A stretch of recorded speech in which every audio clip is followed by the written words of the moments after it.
چون یه اسم ایرانی هم برای خودشون انتخاب کردم. بذار اسم ایرانیشون رو بگم بهتون. پرستو شادپیام. صبح بخیر خانم دکتر. صبحتون بخیر. به نام خداوند. درود بر شما. سپاس از دعوتتون. خیلی متشکرم. خیلی خوش آمدید. شما هم به کشورمون هم به برنامه‌مون. چند سال ایرانی خانم من شادپیام؟ بله، من 33 سال تخصص دارم توی اسلام شناسی و ایران شناسی و دومین دکترا رو ایران گرفتم و این دفعه من 12 سال تو ایران زندگی میکنم. 12 ساله؟ بله. یعنی سال 1384 اومدید به تاریخ ما. 85. بله. خب چی شد اصلا ایران؟ چه اتفاقی افتادی و اومدی سمت ایران؟ چون که من تخصصم تاریخ اسلام، تاریخ ایرانه. من تخصص دارم. 33 سال از کردم. 33 سال من تو این زمینه کار میکنم در مورد تاریخ ایران. بله. و تاریخ اسلام. بله. یه توکیو هم که بودین تاریخ ایران میخوندین؟ نه، من درس میدادم تاریخ اسلام به تاریخ ایران.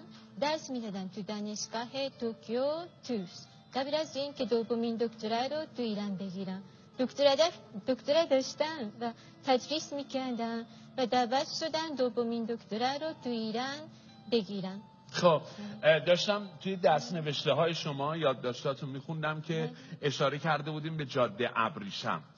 که جاده ابریشم باعث میشه که ایرانی ها بیان سمت ژاپن. فکر کنم خودتون به بیننده ها بگین خوبتر باشه، بهتر باشه. بله. جاده ابریشم. بله. جاده ابریشم برای ژاپنیا یه علاقه خاصی داریم.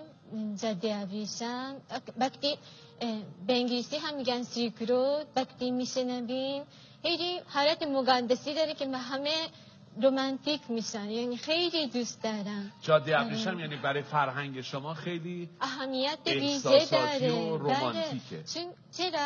چون که حدوداً 2000 سال پیش اولین امپراتوری و اولین پایتخت ژاپنی رو مهاجران ایرانی که این از جاده ابریشم از طریق چین و کره رسیدن به ژاپن برای ژاپنیا ساختن. یعنی تمدن و فرهنگ ژاپنی رو بیسش مهاجران ایرانی ساختن و به خاطر همین موزه گنجخانه امپراتوری ژاپنی به اسم شوسوین هنوز هم که اون گنجهایی که توی از ایرانیان بودن و اونجا زندگی میکردن فراهم کردن. کندی مونده سازهای ایرانی، پارچه های ابریشمی قدیم ایرانی و خیلی چیزها مونده که اصلا تو ایران هم که دیگه از بین رفته من میدونم، ولی من نگه داشتیم.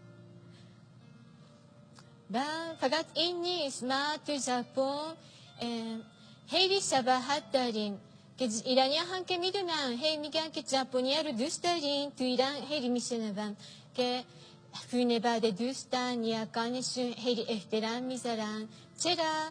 چون که بیس فرهنگمون رو، فرهنگ ژاپنی رو ایرانیان حدوداً 2000 سال پیش فرهنگ سازی کردن، تمدن بودن اونجا. به خاطر همین ما چهارشنبه سوری داریم، سیزده دار داریم، کرسی داریم. نیاکانمون خیلی اهمیت میدیم، احترام میذاریم. خیلی شباهت های فرهنگی داریم. خودشون انقدر شیرین صحبت میکنن نیازی به پرسش نیست. فقط یه جایی که حتما شما فهمیدین من دوست داشتم که پشت میز آب شم.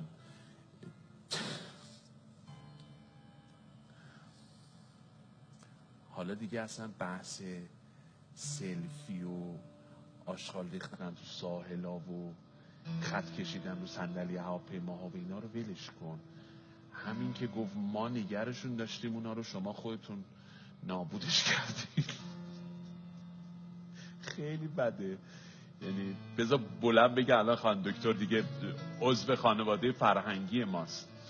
میفرمایند که ایرانی ها از طریق جاده ابریشم فرهنگ و تمدن رو میبرن سرزمین ایشون در ژاپن و میگن خیلی از این نشانه های فرهنگی که در ایران هست و خود شاید ما خیلی همت نکردیم محفوظشون نگه داریم، الان در فرهنگ ژاپنی خیلی محفوظ ازشون پاسداری میشه، نگهداری میکنن.